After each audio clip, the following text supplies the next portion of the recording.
The goal of expanding its civilization has been a keen part of human exploration. From deep oceans to the highest mountains, wherever there is space to expand into, humans do so.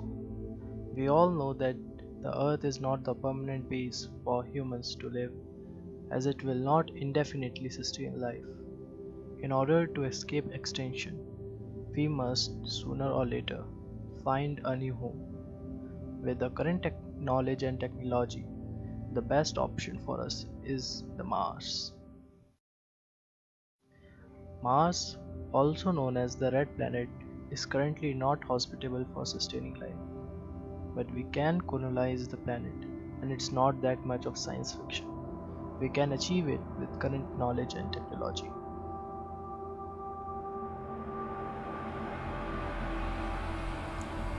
Till now, we have landed, not humans, but rovers that have provided us with the information we need to know to prepare us before landing foot.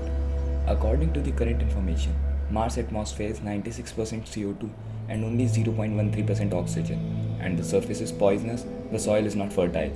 The magnetic field is 30 to 40 times weaker than that of Earth, which means the surface is bombarded with high cosmic radiations.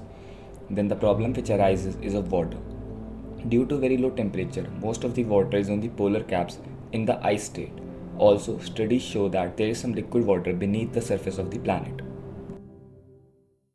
Let's see all of these one by one. Okay, so one of the main problems is habitat. The fact that Mars' atmosphere is not stable and atmospheric pressure has important effects on water chemistry, weather, and human body. So we have to keep our habitats pressurized. One of the methods is that we can create dome-like structures with a very simple shape and volume, which will help us to pressurize them more easily. The entrance of these domes will be of 2 or 3 lock system that will help to keep us and habitats clean and safe. Every dome would be designed for specific tasks, like one for agriculture, another for water, and they all would be connected to each other. For radiation, the whole system of domes would be covered with an artificial magnetosphere which will reflect most of the harmful cosmic radiations. This outer dome is to be made of BNNT technology.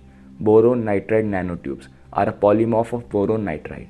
A BN nanotube is an electrical insulator. In addition, a layered BN structure is much more thermally and chemically stable than a graphitic carbon structure. BNNTs have tensile strength properties of circa 100 times stronger than steel and 50 times stronger than industrial grade carbon fiber and can withstand high temperatures of up to 900 degrees Celsius and are also capable of absorbing radiations. These would be the best material for making the outer dome. Also, these are transparent. The inner domes would be safe by this outer dome, but temperature might be a problem. The average surface temperature of Mars is 80 degrees below zero. One of the solutions to this problem is that we can perform the Sabatier reaction inside the outer dome, which will provide us with methane, a greenhouse gas that will trap the heat of the sun and maintain a habitable temperature. Another advantage of Sabatier reaction is that it provides water, which is a key factor in staying alive. Water is an essential part of sustaining life. On Mars, water is in the form of ice. We can extract this water by an innovative method. Let's see. Most of the ice is on the polar caps. The sun is so far away that this water cannot be melted with normal sun rays. The idea is that we can orbit a bunch of satellites that would contain large magnifying glasses which will point towards these polar caps. This would make the sun rays stronger and focused and will melt down these ice caps. These magnifying glasses will be coated with radiation reflective material which will prevent radiating water. After the ice melts, water will flow in river-like channels and we can collect this water with the help of boats and rovers and SUVs. This water might be contaminated, so we would also have to filter this water as per our needs. We would need water daily to facilitate agriculture and domestic needs. We also must create a specific dome for storage of water.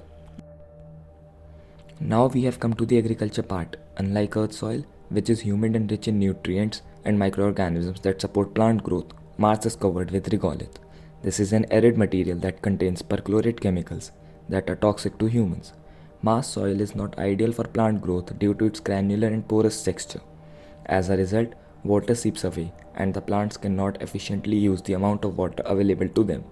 Plants that thrive in moist environments and which require large amounts of water are more likely to die in Martian soil, while plants that live in dry environments, such as cacti, will do better. Furthermore, Mars soil contains harmful chemical compounds called perchlorates which would make the plant inedible. If plants are to be grown on Mars, the soil must be washed thoroughly in order to remove the perchlorates. Unlike potting soil, Mars soil does not contain nutrients such as nitrogen, phosphorus, and potassium. Plants with long roots will prosper in Martian soil as suggested by the success of sweet potato and squash. This is because plants with long roots were able to access the water that drained to the bottom of the tank due to the porous nature of the Martian soil. Initially, we must grow plants inside a specific dome with artificial sunlight and extracted water, which will increase the oxygen level inside the base. Because all domes are connected, the oxygen level is maintained in all domes. Then we can start making Martian soil fertile as we need food also for survival. We can only survive in artificial habitats for now. The idea of terraforming the planet is far beyond human control. These colonies will depend on how technology evolves here, although now it seems that we already have a lot, but not all of what is necessary. We have a little to experiment, but not much to act upon.